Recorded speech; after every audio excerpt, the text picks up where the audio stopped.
Hi. December 5న Pushpa 2 అనే cinema release అవుతుంది. దాని హీరో అల్లు అర్జున్, హీరోయిన్ రష్మిక మందన్న, దర్శకుడు సుకుమార్. సో సినిమా రిలీజ్ అవుతుంది, ఎంటర్టైన్మెంట్కి అందరు ఈగర్లీ వెయిట్ చేస్తూ ఉంటారు, ఎప్పుడు బాగానే ఉంది. కానీ దీనిలో అతి దారుణమైన విషయం ఏంటంటే, ఇది ఎవరికి కష్టం, ఎవరికి నష్టం, ఎవరికి లాభం చేకూరుస్తుందంటే హీరో, హీరోయిన్, దర్శకుడు, ఆ ప్రొడ్యూసర్కి లాభం క్రియేట్ చేస్తుంది, ప్రజలని దోపిడీకి గురి చేస్తూ ఉంది. దీనిలో ముఖ్య పాత్ర ఎవరు అంటే ప్రభుత్వమే. ఎందుకంటే సినిమా వాళ్ళు ఎప్పుడైనా వాడు సంపాదించుకునే ప్రయత్నమే చేస్తారు. అంటే వాళ్ళకి 100 కోట్లు కావాలి, వాడు ధనవంతులు కావాలి.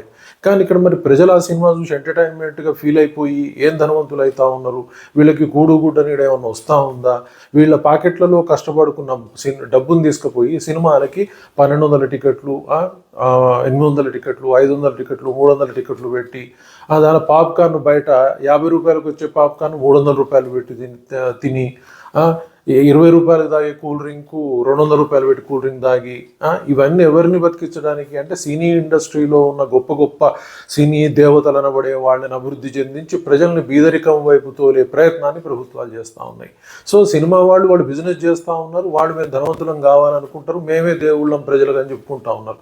మరి వాళ్ళని దేవుళ్ళని చేసే విధంగా ప్రభుత్వాలు ఎందుకు అంత తీవ్రంగా అర్ధరాత్రి నుంచి షోల పర్మిషన్లు, అలాగే 1200 టికెట్లు, 800 టికెట్లు, 500 టికెట్లు, 300 టికెట్లు, ఆ దారుణాతి దారుణమైనటువంటి షోలు, దారుణంగా సినిమా టికెట్ల ప్రైజులు ఎందుకు ఫిక్స్ చేసి ప్రజల మీదకి వదులుతూ ఉన్నారు? దీని ద్వారా ప్రజలకు ఏ తిండి గుడ్డు నీడ వస్తుంది? ఏం లేదు కదా. మరి ప్రజల అభివృద్ధి గురించి ఆలోచించే ప్రభుత్వాలు ఈ విషయం ఎందుకు ఆలోచించట్లే? ఈ సినిమాల వల్ల ఇంత ప్రైసింగ్ పెట్టడం వల్ల ప్రజలకు ఏమన్నా ఉపయోగం జరుగుతుందా? ఏమన్నా వీళ్ళకి అభివృద్ధి చెందే అవకాశం ఉందా? ఏం లేదు కదా. ఎవరు అభివృద్ధి చెందుతున్నారు? సినిమా వాళ్ళలో ఉన్న ముఖ్యమైనటువంటి వాళ్ళు అభివృద్ధి చెంది వాళ్ళు ఈ అమాయక ప్రాణులైన సినీ అభిమానులకు దేవుళ్ళం అని చెప్పుకునే స్థాయికి పెరిగిపోయింది, అహంకారం పెరిగిపోయింది. మరి అది గమనించకుండా ప్రజలందరినీ దోపిడీ చేస్తూ డబ్బులు కట్టి సినిమా చూసి ఎంజాయ్ చేసి వాళ్ళని దేవుళ్ళని చేసుకుని పూజ చేయండి అనే స్థితిలో ప్రభుత్వాలకు ఎందుకు అంగీకరిస్తున్నాయి? మీరు ఇంతే ప్రైస్ పెట్టి తీసుకోండి, లేకపోతే లేదు, మీరు 100 కోట్లు పెట్టి సినిమాలు తీసి ప్రజల్ని దోసుకోవటం అంటే ఎట్లా?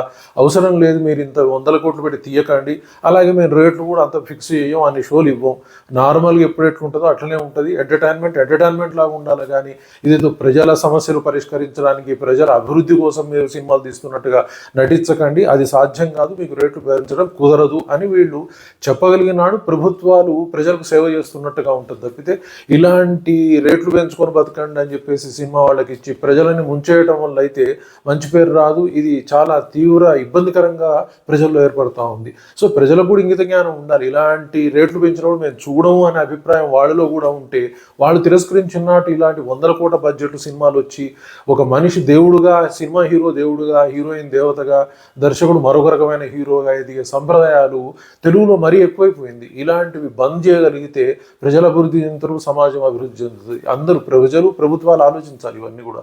Thank you very much.